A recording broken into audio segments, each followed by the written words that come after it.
Hey, in the hood with it, welcome back to the collective clips where you already know we get it in. But before we get it in, let's hit that like and subscribe button.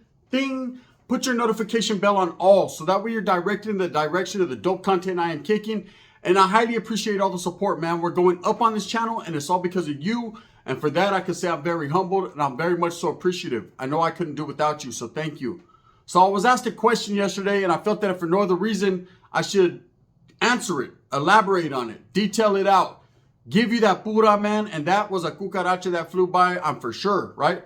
Anyways, trip out on this. I was asked, what is the difference between Northern and Southern California, right? The other side, not the Southern side, right? What is the difference? You know, is there a big difference, man? Are there aliens up north or down south? Is there different agua to drink? And just these different questions. And the truth of the matter is, the fact of the matter is, there's not a very big difference other than geography and kind of the way people move. You know, in Northern California, you do have bigger cities. You know, I've constantly heard people from Southern California call norteños farmers, fameros, that there's nothing but country and cow shit and, hey, boys, keep your shirt on because it stinks up there. I've heard all that, right? But to be totally honest with you, Northern California does have bigger cities like San Francisco, Oakland, San Jose. There's several big cities in the Bay Area. You know, and in the Central Valley, Fresno, Stockton, Modesto, these cities are not very small. They're pretty big. I think the difference with Northern California, when you pass that imaginary line in Bakersfield and you start hitting the Central Valley and Northern California, what happens is cities and towns are more spread out. There is more of an agricultural area. There is more farmlands, absolutely. But there are towns and cities that do what they do in Northern California, just like Southern California. In Southern California, it's more of it's more congested. There's more people in a close proximity to each other.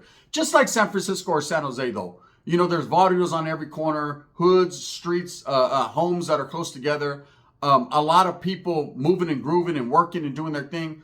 You know, in the Los Angeles area, Southern California, period, San Diego on back, the IE, you know, there's a lot more gente in a smaller area. So it's more congested, right? But I don't think the person was really asking me about the agriculture and about the geography. I think he more so was asking about the difference between Norteños and Southsiders, okay? So let me answer some of the questions on a few of the differences and a few of the similarities. To be truthfully and totally honest with you, uncut and unbiased, there's a lot more similarities than there is differences. That's a fact. I think one of the biggest differences is haircuts, you know, and not everyone. Nowadays, everyone's rocking an Edgar. Doesn't matter if you're from North or South or, you know, but at the end of the day, you know, back in my days, there was a big difference in haircuts, you know, and I know the Southerners traditionally, especially with behind them walls in prison, would have a big Ted. They'd be skin bald, right? And there was a reason for that. And I've never put that reason out there, but I might as well. The reason why that I was told, the history on it, why they were bald, is because Southsiders always have to carry themselves with a bit of professionalism. So instead of having their hair all fucked up and tore back and, you know, because in prison you can't get haircuts all the time, especially when your group is constantly putting in work or on a lockdown situation. You just can't get to the clippers like that. It's hard, you know. I've went a year in prison straight and never seen the clippers just because we were always getting off and on lockdown. So it's the way it is.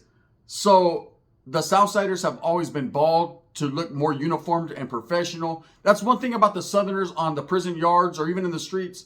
You're not going to see them all raggedy and fucking beat up shoes, and you're going to see them very clean, creased up, being professional, right? Same thing with the Norteños, but you know, they get bald heads because they're prepared for guerra at all times. So Warrior's haircut.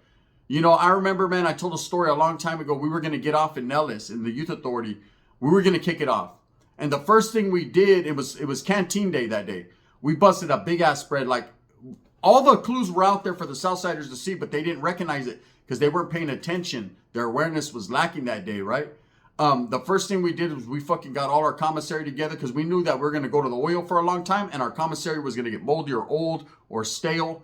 Or at least that's the thinking, right?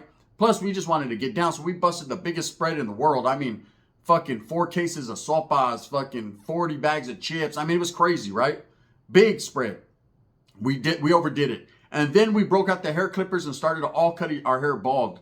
Those of us that had Mongolians that were growing them out, we cut around them. But for the most part, we cut our hair bald because we figured we were going to the oil for a long time because we were really trying to catch a body, right, this day. And so no one recognized that all the Northerners are in the corner cutting their head bald, getting prepared for guerra. That's a sign, right? With the Southsiders, they don't give you that indication or sign. They're always bald. They always come out of that cell bicked. And not all of them. I've seen Southerners with long hair, but a fade and things like that, they really don't get. It's not common, at least not in prison. Maybe on the streets, I've seen Southerners with fades and things like that. But in prison, Charlie, you're going to either see them with long hair or bald. No in between. And that's just like I said, for 2 reasons. For 1, to be professional and clean. And 2, to be ready for guerra at all times. If you stay ready, you ain't got to get ready, right? And anyways, we had cut our hair bald. No one recognized it. We ended up getting off that night. And that was the catalyst of a lot of bullshit that kept going, man. That one reason right there for getting off that night was one of the reasons that other institutions wanted to drop the whole institution of Nellis Leva, because we had finally got off and did some damage, right? And I remember that. It was all over a microwave and keeping shirts on and things like that. So anyways, that's one of the differences, the haircut. You know, Norteños have always traditionally had what we called the homie fade, the high fade, the homie fade. You see a lot of Norteños with their hair combed back, faded up. Back in the days, you know, Mongolians started to become prevalent. People were rocking Mongolians or even tails like Big Tone. Norteños have always, you know, had a different stilo when it comes to the haircuts. But really, the haircut doesn't make you the man. It's just, you know, the style. Northern California style is a little bit different. That leads me to the next thing, the way of dress. The Central Valley and the Bay Area have always had slightly 2 different ways of dressing. Now, don't get it twisted. In Northern California, there are vatos in the Bay that wear the Ben Davises. The Ben Davises actually come from San Francisco, right? So Ben Davises, Dickies, Cortezes, all that, you know. There are a lot of vatos, Northerners, Chicanos that do walk around, you know, wearing Ben Davises in the Bay. But more so in the Bay, it's kind of more urban flavor. They kind of dress more kind of like they're, you know, what everyone's wearing right there. I'm not going to lie. They're the trendsetters. The Bay Area is the trendsetters. They've always been that way. They have their own different style. Whereas in the Central Valley of California, still Northern California, but the Valle, there was a lot of vatos that kept that old school cholo stilo. And, you know, the traditional Ben Davis, Dickie shirts, white tees, Cortezes, all that, Mongolians. That's just how it was. Now, in Southern California, back in them days, most of the Chicanos and Southsiders, you know, were uniformed up. They had that cholo stilo. They had that, you know, the bands, big pants, creased up, pulled up, white tees, slingshots on. Whatever the case may be, what you would expect your typical cholo to be dressed, that's how a lot of the Southerners did it. A lot of them wore, you know, the team apparel that basically symbolized their hood, their street, their color, just what it was. So that was one of the differences, the way of dress. Whereas Northerners, you could see, were a little bit more hip hop and urban, especially in the Bay Area. But nowadays, it's different. Nowadays, you can't tell, especially with like upstate Southsiders. They dress just like Northerners. There's no difference, right? That you just, maybe colors sometimes are the difference. You're going to see more of the red color as the symbolization for the north in Northern California, whereas down south, you'll see more of the blue. But don't get it twisted. Down south has never been color bangers. Okay, you'll see actually Southsider waters that wear red, you know, and that's more so has to do with fighting with other gangs and just the color that they chose, because see, they don't have Norteños down south, so colors have never been an issue with them. When vatos do get locked up, incarcerated in prison, that's when they do time with Northerners, so they get an understanding of the differences in colors and the symbolizations and what it means. But that's just about it, right? Another difference is mentality, okay? The Southsider mentality is they're second to none. They believe they're more supreme over everyone, man. They believe that they're more dominant, that everyone else is beneath them. That's just their mentality, the way they think. And that's not a bad mentality to have, man. You can't play second fiddle in no one's band, right? You can't be under the assumption that you're going into a place like prison or even on the streets and be lesser than. So they have that superiority complex where they're more superior than everyone, and they let everyone know they're not scared of nothing. It just is what it is. They're going to win all the time. That's their mentality, a winner's mentality. Whereas with the Norteños, the mentality is more conducted on being equal and professionalism. Being only as strong as your weakest link. Canalismo. There's a lot of unity, education. The Norteños also believe, the way you conduct yourself, the respect is everyone is equal, and that's why there's struggles for social status of equality. It's more so not to think they're better than, but to show everyone they're not less than at all. And a lot of people get the perception of Norteños and Southsiders fucked up. They think numbers and history means more than what the Norteños got going on. But at the end of the day, they got the same blood running through their veins. They got that Azteca, that Mexica, that indigenous tribal blood, native to the lands, right? Everyone got that sangre running through them. So everyone's got that pride. Everyone's got that dignity. Everyone's got that go get it, that warrior mentality when it comes to the raza. Now, it ain't just about brown people in Northern and Southern California. There's also brothers, blacks, woods, right? Woods in Northern California are off the hook. Brother, they got legs, brother, right? They're off the hook.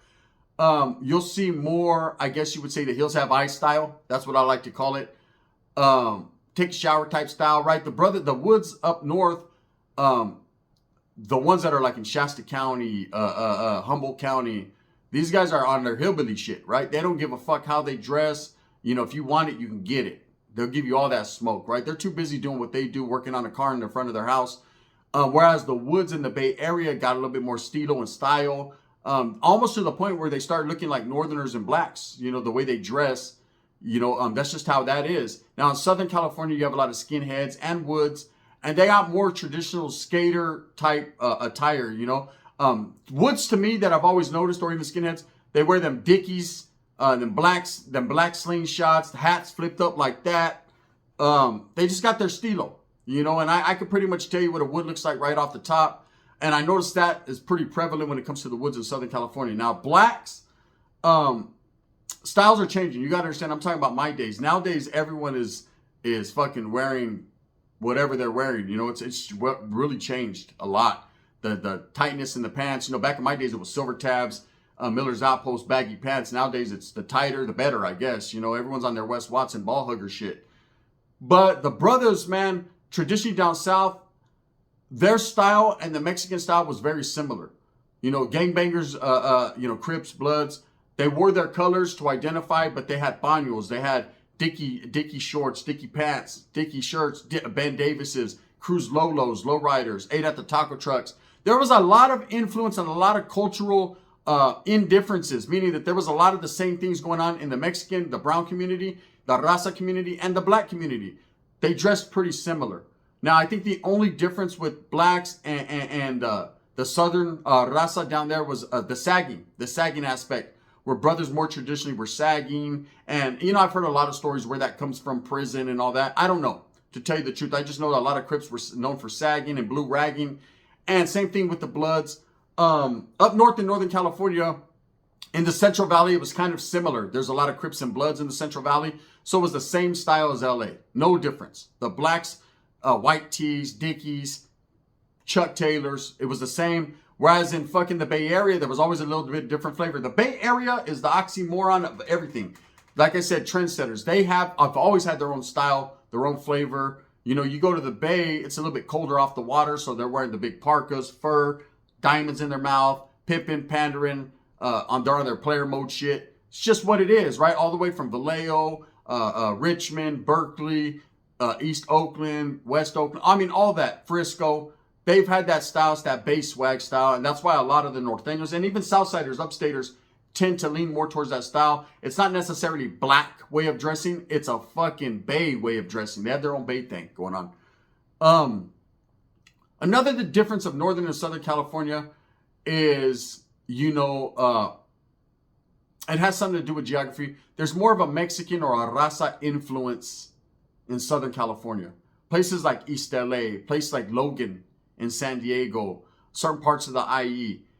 because it is closer in proximity to Mexico, there's always going to be more tradition and more culture right there.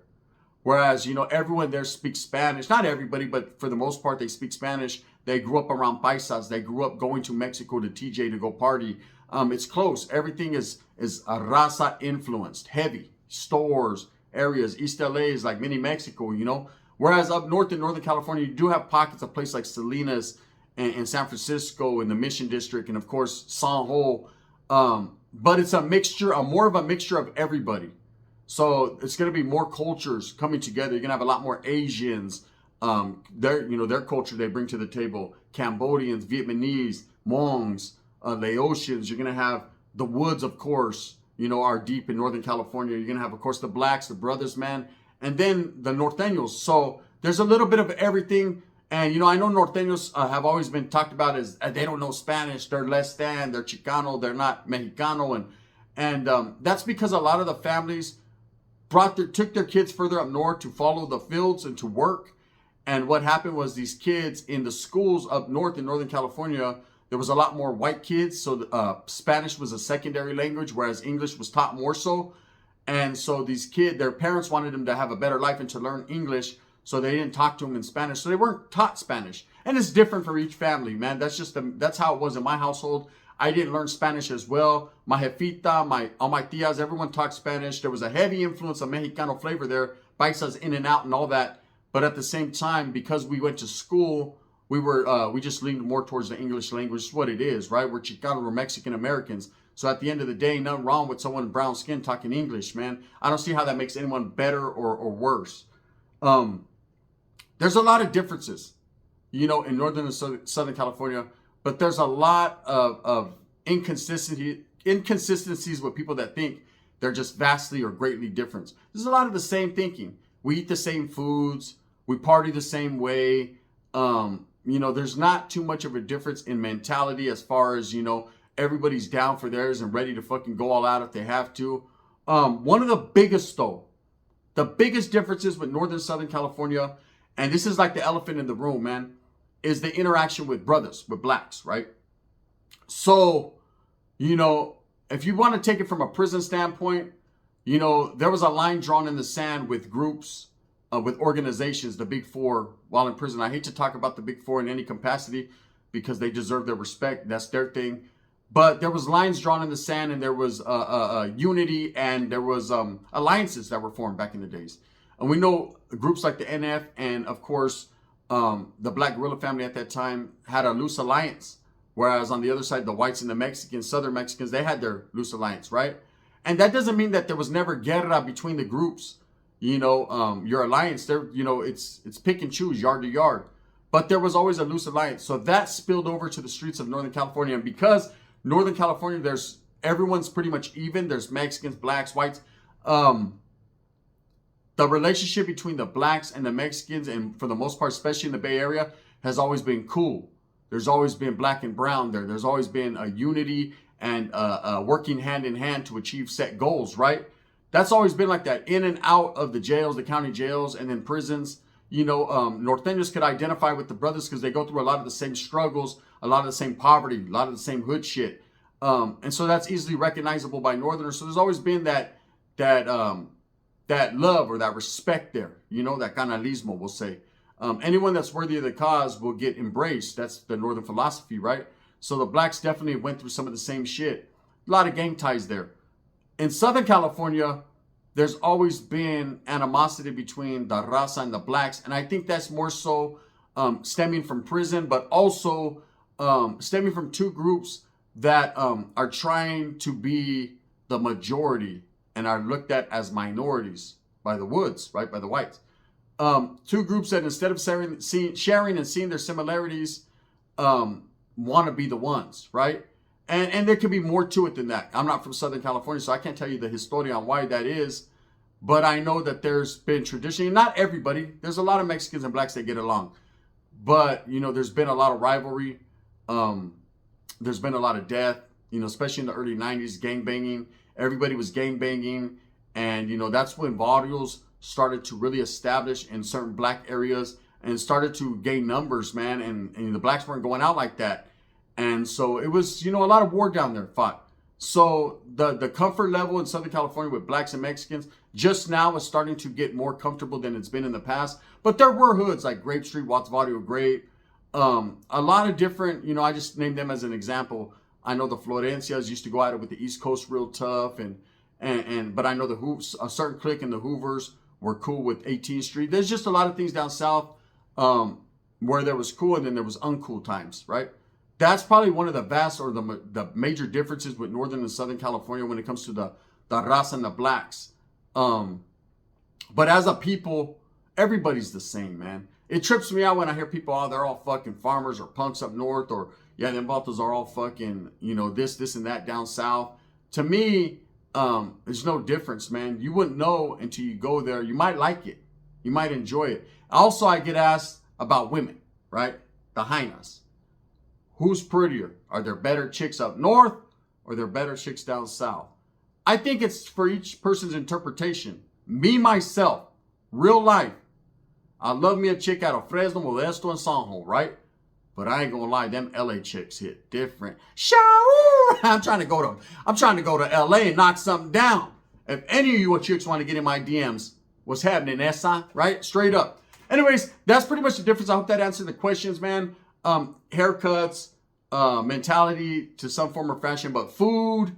I mean, we got great tacos in Stockton and in the Bay Area in Northern California, just like down south. Beautiful women everywhere. Traditions, cultures. I think one of the, Logan has one of the best festivals, Logan Heights out there in fucking San Diego. They do their thing for the cultura and the history, and I love it. And in Northern California, man, San Jose ain't nothing like Cinco de Mayo. People would tell you, don't sleep on it. It's great. You have cruising in Whittier Boulevard, man. That's a tradition for the raza, for lowriders. And you have cruising on the Mission, or you have cruising even in Fresno, man. On Kings Canyon or on McHenry, Modesto. Everything is the same. It's just a little different. With that being said, I hope that you move with a purpose. Get everything that you want coming. And remember, at the end of the day, it's all about the strive, the struggle to strive. Tomorrow is 4th of July, man. I hope you guys have a great time. Be safe. Be out there. Be safe with your family, man. Take it to initiative, man. There's a lot of people in the areas, man. So watch out for your children. Be a parent. Be aware. And I hope nobody gets caught up. It's no bullshit, man. It's a time to be festive and to enjoy the holiday for the gente and the people. Don't make it something it shouldn't be. With that being said, I'm going to get up out of here. The gun. Bang, bang.